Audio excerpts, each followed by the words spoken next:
Welcome back to Tabletop 24. Welcome back to the Airecon show floor. I'm here with Paul from Eury Dice, showing us Flick Fleet. Yeah. So take it away. Okay, thank you. Flick Fleet is a two-player space battle dexterity game. Kind of think Subbuteo in space. In essence, you take it in turns to activate a ship, and you're going to use that ship to try to crush and destroy your enemy fleet. Each ship gets 2 actions. They have to be different actions. Most of the time, they're going to move, which you do by flicking them. I'll do a better flick, like so, and then they shoot by launching weapon systems off the back of them, and you're trying to hit your opponent's ships. However, if a dice goes out of the play area, in this case off the mat, even if it hit on its way past, it's a miss.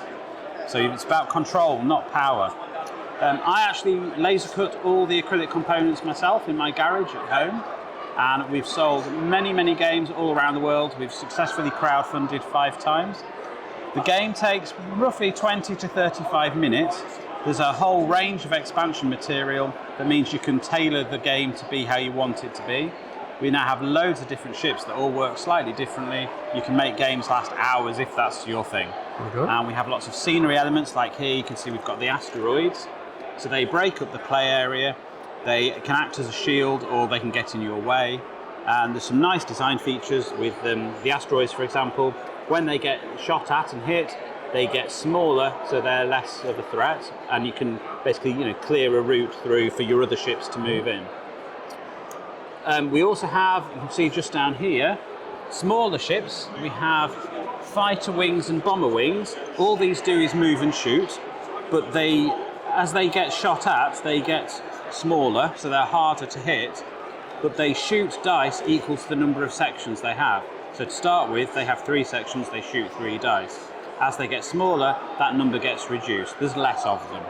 And the bombers work exactly the same way, except they fire a 6-sided dice, which is a nuclear missile which does double damage. So the big ships have dashboards, and these tell you what actions a ship can do based on the systems it has operable.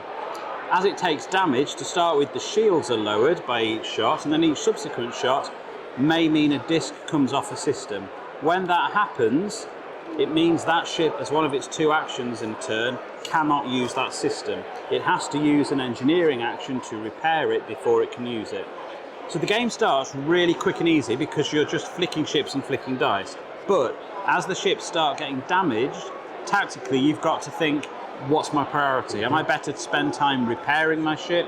Can I manage with fewer systems? Am I more vulnerable? Do I spend an action using my shield generators to raise a shield? Do I launch another fighter wing? What do I do? So it kind of scales tactically really quickly. Our last crowdfunding campaign, which we're fulfilling at the moment, is for Flick Fleet Xeno Wars, which there's a poster for just over here. Yep. And that introduces 2 new alien species to the game. It's a standalone 2-player game, but if you've got the original Flick Fleet, you can put the 2 together and have battles with 2, 3 or 4 players. There we are. So obviously, you've got the crowdfunding for that he's fulfilling now. Yes. But where can people get hold of anything you've got now? We will be at the UK Games Expo, hopefully selling everything in a couple of months. But at the minute, the best way of getting hold of stuff is through our website, which is eurydicegames.co.uk. Perfect. And we will link that down below so you can check that out. So thank you to Paul. Thank you for showing us that.